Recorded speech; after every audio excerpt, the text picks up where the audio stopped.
मैं डॉक्टर पूर्णिमा लकड़ा। आज हम DSC 3 के chapter 4 demand for state autonomy Bharat में राज्य स्वायत्तता की मांग पर चर्चा करेंगे। तो पहले हम जानते हैं कि राज्य स्वायत्तता का क्या अभिप्राय है। राज्य स्वायत्तता का अभिप्राय राज्य की स्वतंत्रता या संप्रभुता से न होकर राज्यों को अधिक अधिकार और केंद्रीय सरकार के कम से कम हस्तक्षेप से है। संविधान ने जो विषय राज्य सूची के माध्यम से राज्यों को दिए हैं, उन्हें राज्य स्वतंत्रता पूर्वक कार्यान्वित करना ही राज्य की स्वायत्तता है। यह स्वायत्तता केंद्र राज्य संबंधों के प्रत्येक क्षेत्र जैसे विधायी संबंध, प्रशासकीय संबंध, वित्तीय संबंध और न्यायिक संबंध में होना चाहिए। भारतीय संविधान में केंद्र और राज्यों के मध्य जो शक्तियों का विभाजन किया गया है, इससे स्पष्ट है कि केंद्र अधिक शक्ति संपन्न हो गया है और राज्यों की स्थिति नगर पालिकाओं के समान हो गई है। संविधान सभा में अनेक सदस्यों ने यह आपत्ति उठाई थी चौथे आम चुनाव के बाद, जब अनेक राज्यों में कांग्रेस से भिन्न दलों के मंत्रिमंडल बने तो केंद्र और राज्य संबंध में विवाद उठने लगे। उसी प्रकार 1971 के लोकसभा के मध्य अवधि चुनावों के समय कांग्रेस ने कहा कि संघीय सरकार संविधान के बहुत से उपबंधों का प्रयोग भारत में एकता उत्पन्न करने तथा देश को शक्तिशाली बनाने के लिए नहीं कर रही है। 31 अक्टूबर 1981 को राष्ट्रपति नीलम संजीव रेड्डी ने राष्ट्रीय एकता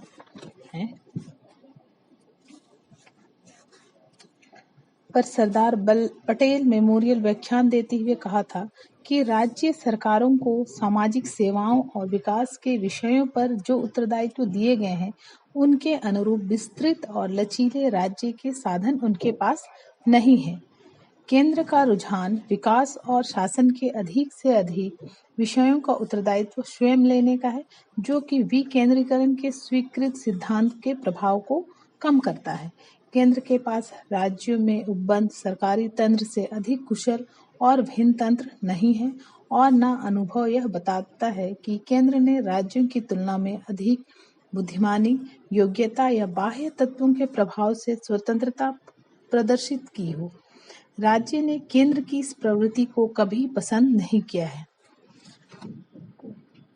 और यही प्रवृत्ति को रोका नहीं गया तो राज्यों द्वारा अधिक स्वायत्तता और स्वतंत्रता की मांग कटुता के साथ उठाई जा सकती है। अब हम बात करेंगे राज्य स्वायत्तता की मांग, the demand for state autonomy. चौथे आम चुनाव के बाद से अनेक राज्यों और दलों द्वारा यह मांग उठाई जाती रही है।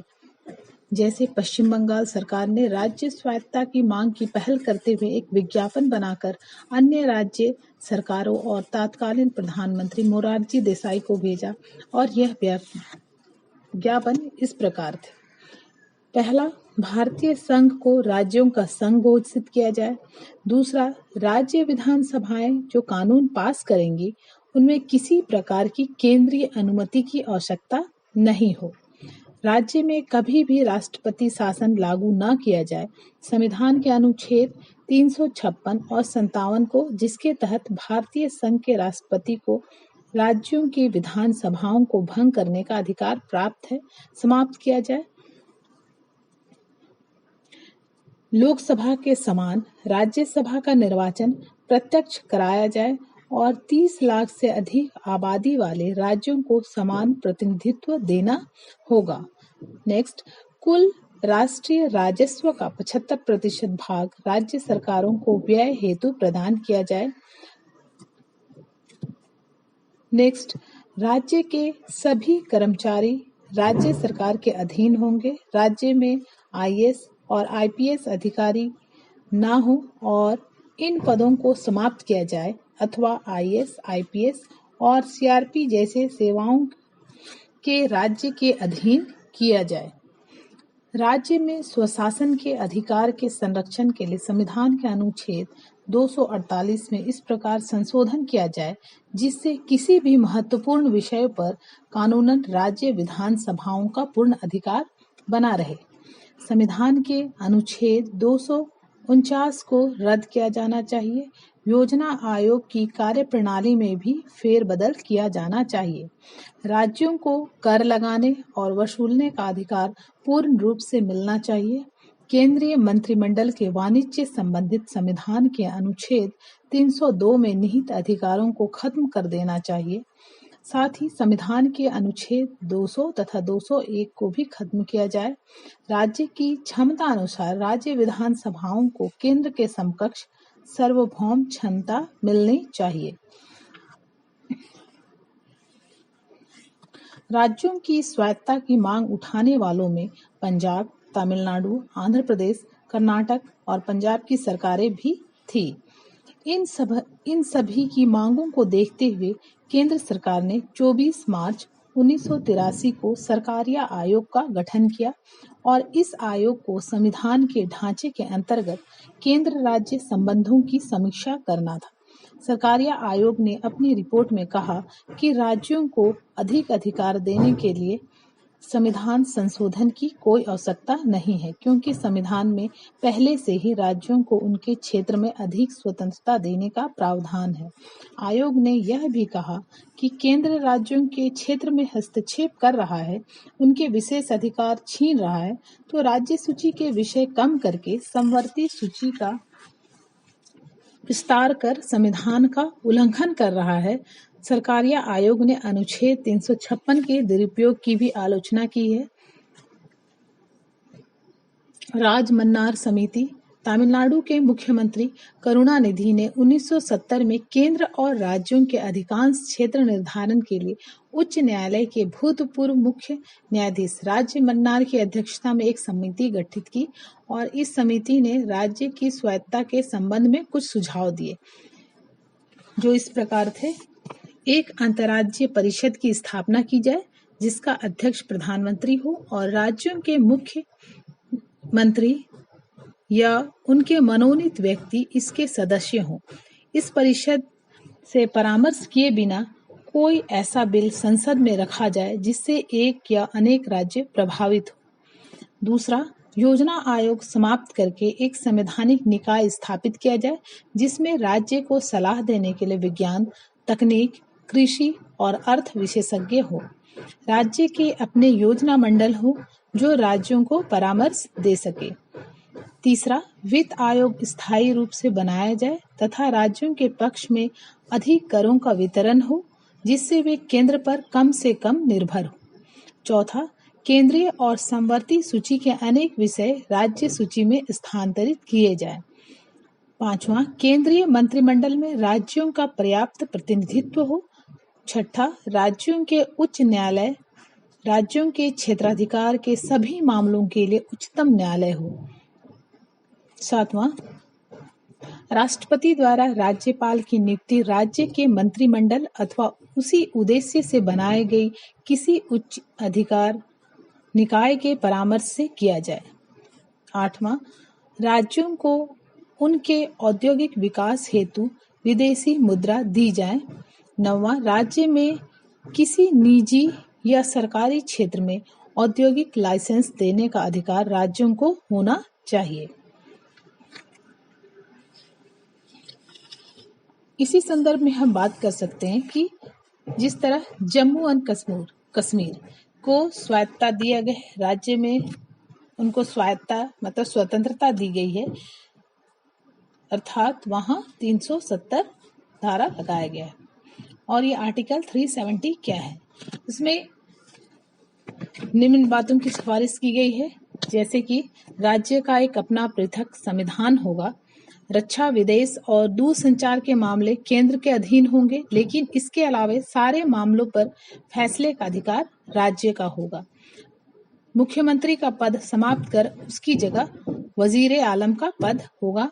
मुख्य अधिकारों को पैरा 3 से हटा दिया जाएगा और राज्य संविधान में उनके लिए एक अलग से नया अध्याय जोड़ा जाएगा। भारत के संविधान के अनुच्छेद 246 में किए गए सभी संविधानों को निरस्त किया जाएगा।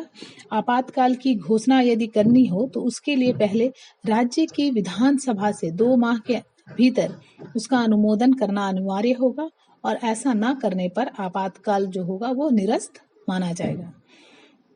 केंद्र सरकार द्वारा किए गए चुनावी संबंधी परिवर्तन निरस्त किए जाएंगे और राज्य में चुनाव कराने के बारे में तथा उसमें किसी परिवर्तन के बारे में पूरा अधिकार राज्य के पास होगा। वित्त, संपत्ति करार और मुकदमे के मामलों में समिति ने सुझाव दिया कि इन मामलों पर 1952 में हुई दिल्ली समझौते के अंतर्गत राज्य सरकार और केंद्र सरकार के प्रतिनिधियों के बीच विचार विमर्श किया जाएगा। भारत के संविधान के 21वें भाग से स्थायी शब्द को हटा दिया जाए और अनुच्छेद 370 के शीर्ष में उल्लेखित अस्थायी शब्द के स्थान पर विशेष शब्द सम्मिलित किया जाए। राज्य के संबंध में भारतीय संविधान के अनुच्छेद 218, 220, 222 तथा 226 को निरस्त किया जाए। इसके स्थान पर जम्मू कश्मीर संविधान प्रथम संशोधन 1959 के पूर्व की स्थिति राज्य में बहाल कर दी जाए। 4 जुलाई 2000 को केंद्रीय मंत्रिमंडल ने जम्मू कश्मीर विधानसभा द्वारा पारित स्वायत्तता प्रस्ताव को मंजूर नहीं किया गया और मंत्रिमंडल का मानना था कि यह प्रस्ताव स्वीकार करने योग्य नहीं है। प्रस्ताव को स्वीकार करने के पीछे का मतलब है कि पीछे की ओर लौटना और इससे ऐसी प्रवृत्ति को बढ़ावा मिलेगा जो देश की एकता के हित में नहीं था।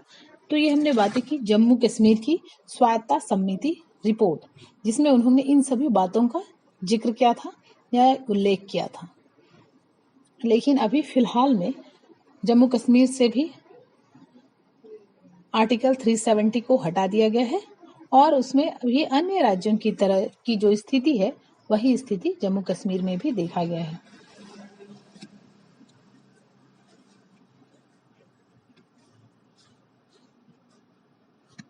आगे हम बात करेंगे राज्य स्वायत्तता के समर्थन में तर्क कि राज्य की स्वायत्तता के समर्थन में क्या तर्क दिए जा सकते हैं कि राज्य को स्वायत्तता देना चाहिए या नहीं। तो पहला, राज्य स्वायत्तता स्वतंत्रता नहीं है और स्वायत्तता की मांग संघीय ढांचे के अंतर्गत ही की जा रही है। इससे क्या होगा कि विघटन का खतरा नहीं है। दूसरा है, राज्यों के कार्य प्रतिदिन बढ़ते जा रहे हैं। आर्थिक नियोजन और ग्रामीण विकास संबंधी बढ़ते हुए कार्यों को देखते हुए उन्हें वित्तीय साधनों की दृष्टि से केंद्र का मोहताज बनाए रखना ठीक नहीं है। तो आय के पृथक वित्तीय साधन होने से विकास संबंधी कार्यों एवं दायित्वों के निर्वहन में अधिक सुविधा होगी। केंद्र और राज्यों में पृथक पृथक राजनीतिक दलों की सरकारें होना स्वाभाविक है, किंतु यह देखा गया है कि राज्यों को अनुदान देते समय केंद्र सरकार सौतेला व्यवहार करती है। वह उन राज्यों के साथ सौम्य व्यवहार करती है जहां उनसे मेलजोल रखने वाली राज्य सरकार है और उन राज्यों के साथ कठोर रुख अपनाती है जहां उसकी विचारधारा से भिन्न रखने वाले राज्य सरकार है। राज्य स्वायत्तता से यह दोहरा मापदंड समाप्त होगा। चौथा है, राज्य स्वायत्तता से भारत में सच्ची संघात्मक व्यवस्था स्थापित हो सकेगी। पांचवा, राज्य स्वायत्तता से राज्यों में उत्तरदायित्व की भावना विकसित होगी। अर्थात राज्य स्वायत्तता के समर्थन में ये तर्क काफी हद तक सही दिखाई देते हैं, किंतु राज्य स्वायत्तता के विपक्ष में भी कुछ तर्क हैं जो इस प्रकार हैं। पहला, राज्य स्वायत्तता से देश में विघटन होगा। दूसरा, धारा 370 यदि सभी राज्यों पर लागू कर दिया जाए तो राष्ट्रपति वहां की विधानसभा को भंग नहीं कर सकेगा। इससे भारत की अखंडता को खतरा उत्पन्न हो जाएगा। तीसरा, राजमन्नार समिति की सिफारिशें इस प्रकार हैं कि इससे क्षेत्रीयता की भावना बढ़ सकती है। चौथा, राज्यों की स्वायत्तता को विदेशी शक्तियां दुरुपयोग कर भारत का विघटन कर सकती है। पांचवा, राज्यों की स्वायत्तता से क्षेत्रीय दल विघटित कर सकते हैं। ये थी राज्य की स्वायत्तता के समर्थन में तर्क और स्वायत्तता के विपक्ष में तर्क की बातें। अब हम बात करते हैं कि राज्यों पर केंद्रीय नियंत्रण के क्या क्या साधन हो सकते हैं। भारतीय संघ के में केंद्रीय नियंत्रण के क्या-क्या साधन हैं? पहला, संसद की व्यापक विधि निर्माण की शक्तियां प्राप्त है। संसद को राज्यों की सीमा में परिवर्तन करने का अधिकार है। तीसरा, राज्यसभा में सभी सदस्यों को समान प्रतिनिधित्व नहीं है। राज्यों को अपने संविधान नहीं है। राज्यपालों की नियुक्ति राष्ट्रपति करते हैं। छठा, अखिल भारतीय सेवाएं। सातवां, राष्ट्रपति की आपातकालीन शक्तियां। आठवां, राज्य वित्तीय दृष्टि से केंद्र के अधीन। इससे यह स्पष्ट है कि संघ व्यवस्था को बदलती हुई परिस्थितियों के अनुसार ढालने की आवश्यकता है। राज्यों को आर्थिक दृष्टि से स्वावलंबी बनाने के लिए प्रयास होना चाहिए। यह दृष्टिकोण केंद्र को समझना चाहिए कि राज्यों का सशक्त होने का अर्थ केंद्र का निर्बल होना नहीं है। कुछ ऐसी व्यवस्था केंद्र और राज्य मिलकर बनाएं कि दोनों स्वावलंबी हो सके और दोनों मिलकर राष्ट्र एकता को मजबूत कर सके।